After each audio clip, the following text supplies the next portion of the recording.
Hello, everyone. I am Amos Wilson, or AC Wilson is my author name. I am the author of the Gwambi Tetralogy here. My Father's Land, My Father's Ghost, My Father's God, and upcoming My Father's Will. They're pirate, adventure, fantasy, and my two favorite subjects are history and books. So I'm very excited to get this video started where I get to talk about history and books at the same time. And today we're going to be talking about 3 must-read biographies. Now, in order to get onto this list, not only does this book need to be just a enjoyable book itself. So we're talking a really well-written biography, we're talking about a well-researched biography, and a historically informative biography, right? But also, this has to be a biography about a historic hero. In other words, this is a historical figure that I personally look up to and admire and think we should all be emulating. So to give you an example of like what I mean by that, an example of a biography that is like really well written and I really enjoyed and would recommend people read this biography, but the subject matter is not a heroic figure. And so it doesn't make it on this list. Example of that would be Cromwell by Antonia Fraser. Really liked this book. Really enjoyed reading it.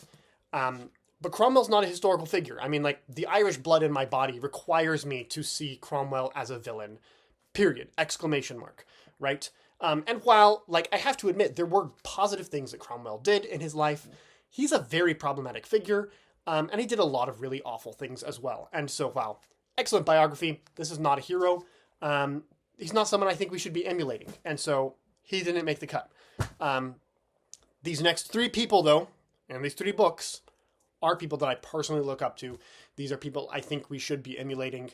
These are some of my favorite historical people, and people that I personally would want to imitate in my life. So, starting off, this one is a little bit tongue-in-cheek, is Douglas Boyne's Alaric the Goth, An Outsider's History of the Fall of Rome. Now, to give you a background on this story, so when that internet trend was running around a couple years ago about like how often does your boyfriend think about the Roman Empire, and I had this question posed to me like, how often do you think of the Roman Empire? And that was a really hard question for me to answer because I'm like, yeah, like I think about the Roman Empire every day, but like in the same way that Marx thought about capitalism every day, you know, it's like it's not something I actually like thinking about. It's not something I support. The Roman Empire for me is and always will be the villain of history. There's no other way I can read that history. I despise the Roman Empire. And so I think about it a lot. So like, as an example, I have 2 cats and I named them Boudica and Brennus because they kill vermin. That's how I perceive the Roman Empire. All that to say, when I was like in high school, whenever I first heard about Alaric the Goth, I was like, wait a minute, you're telling me this guy sacked Rome. Say no more. He's my hero now. So the problem with Alaric the Goth, and why it's a little bit tongue-in-cheek that I include him on my list here as a historical hero, is that like, it's really difficult to actually know anything about the man personally, as opposed to the other 2 people we're going to be talking about later who left writings and speeches that we can analyze and kind of get to know them as a person. And you get a sense of like, would I actually want to spend time with this guy? Is this a guy I would actually want to go out and have a beer with? There's no way of knowing with Alaric because he left no information about himself. So we are forced to reconstruct his life through pretty tentative means, and nothing directly from Alaric, right?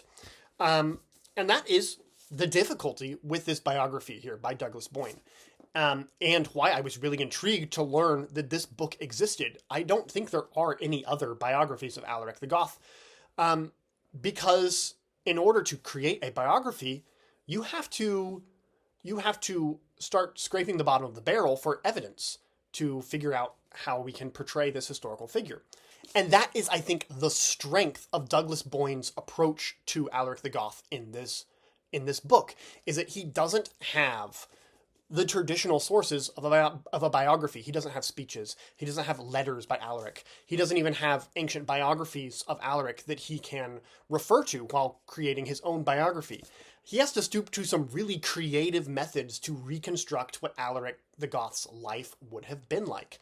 And it makes this book so fascinating, as he has to pull together these, secondhand accounts, archaeological finds, even like pollen samples to reconstruct the world of Alaric the Goth and what his childhood would have been like, the economic conditions of his village. Like the way he builds this narrative is so fascinating because he's pulling on these really novel and unique sources for the biography.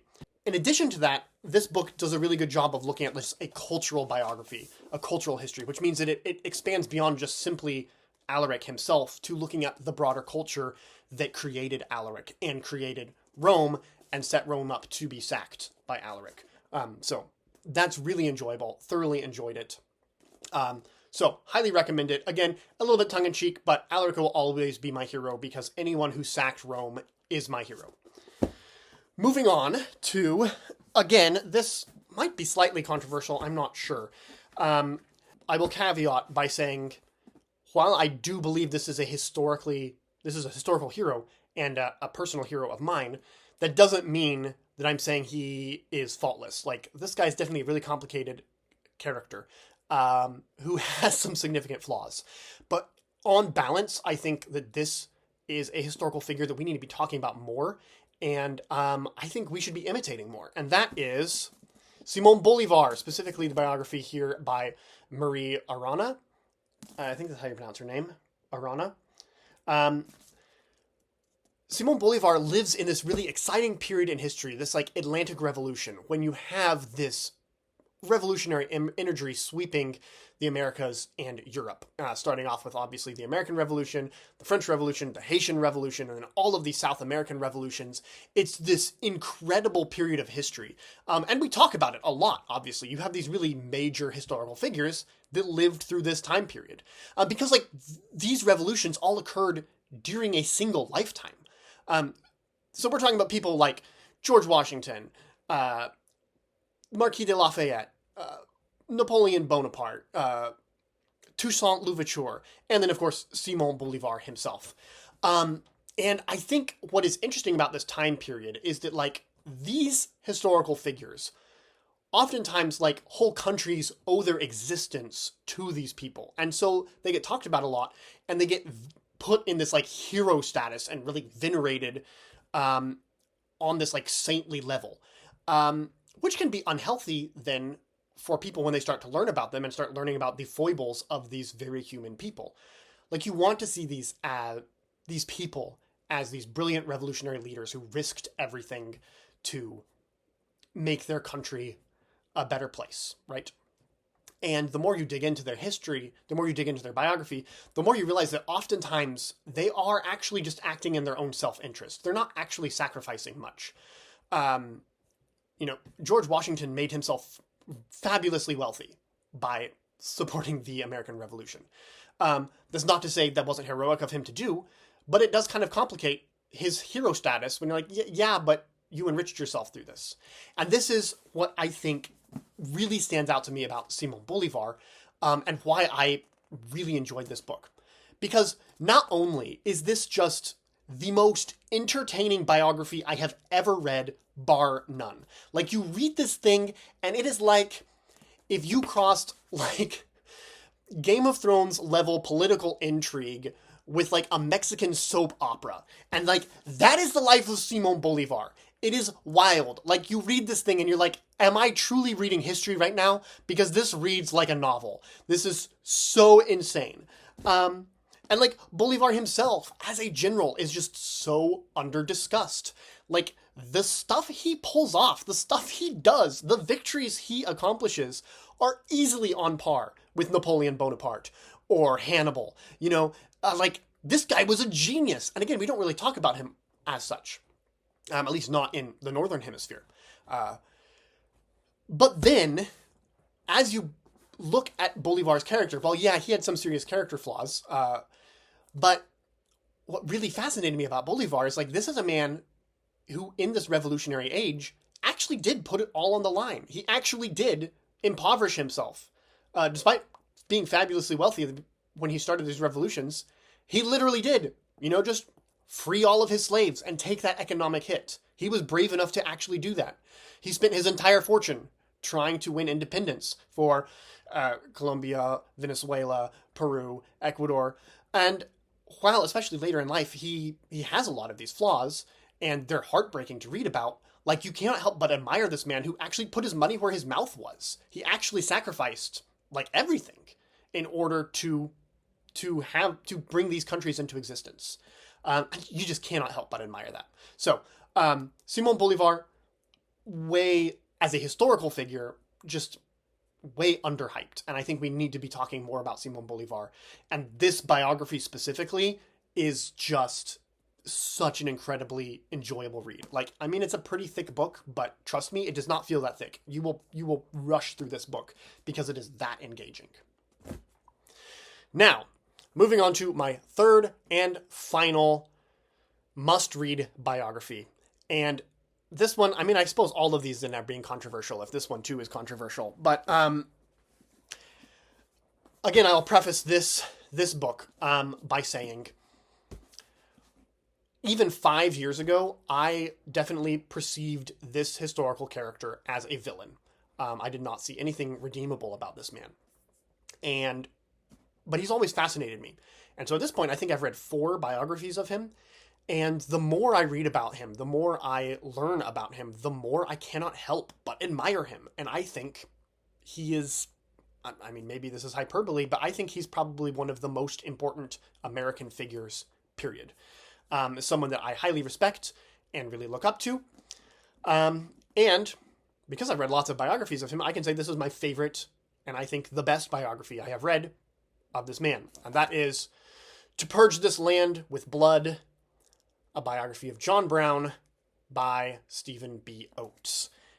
Now, if you do not like John Brown already, there's obviously nothing I'm going to say in this couple of minutes that's going to change your mind, other than you should just read the book to get a more informed opinion on John Brown. And if you know anything about John Brown, you know he is famous for his raid on Harper's Ferry, and he's also famous for his semi-borderline terrorist activities in Kansas. What makes John Brown such a fascinating and compelling historical figure for me is that, we know the lengths he took to end slavery in this country. But what is less often talked about is how it was really a hallmark of John Brown's life to be analyzing issues with society or issues with politics, and then putting his money where his mouth was and trying to change things. So whether this was like the abusive banking systems of early America, or whether this was the theft of indigenous lands, or obviously slavery, John Brown was not going to back down from a fight and was someone who would take radical action to see that right prevailed. And I think he's also inspiring as a person of faith who, as a pretty severe Calvinist, like, I'll be honest, I'm not sure I actually would have gotten along with John Brown.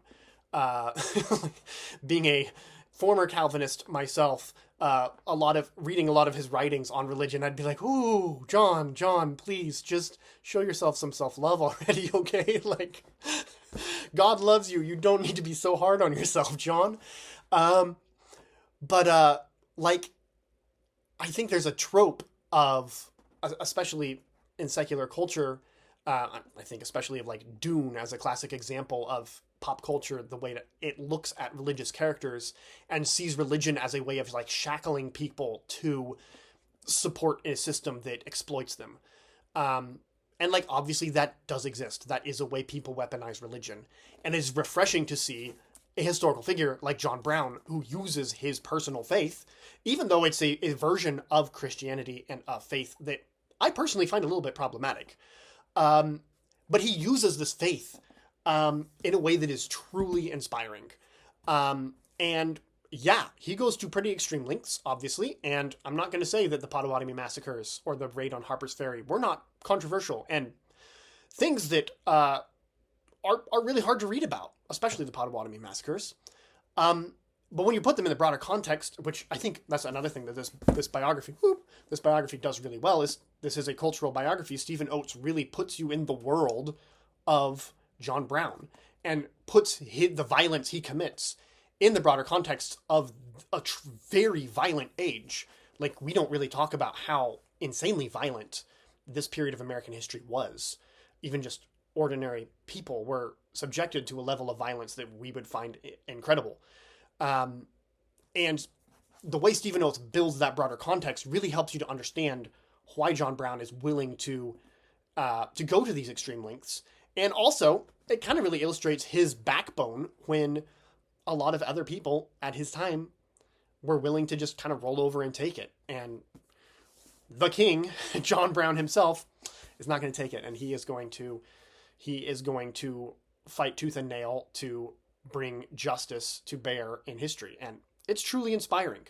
For all the haters out there, I'm sorry, John Brown is a hero of mine. And I think the world would be a better place with more John Browns in it. So, anyway, those are my 3 must-read biographies: Alaric the Goth, Bolivar, and To Purge This Land with Blood. Highly recommend reading all 3 of these books, and I think they're going to enrich your life and really inspire you in your day-to-day life by reading the lives of these historic heroes. So that's it for now. If you're interested in reading any of my books, I'm going to leave some links down there. You can check out my books if you sign up to my mailing list at Substack, which is acwilson.substack.com. You get a free novel of my ebook Flashes of Fire. And that way you can get a chance to kind of read some of my writing and see if you like it and know if you want to commit to my broader fantasy universe. But anyway, thanks for watching this, and until next time, happy reading.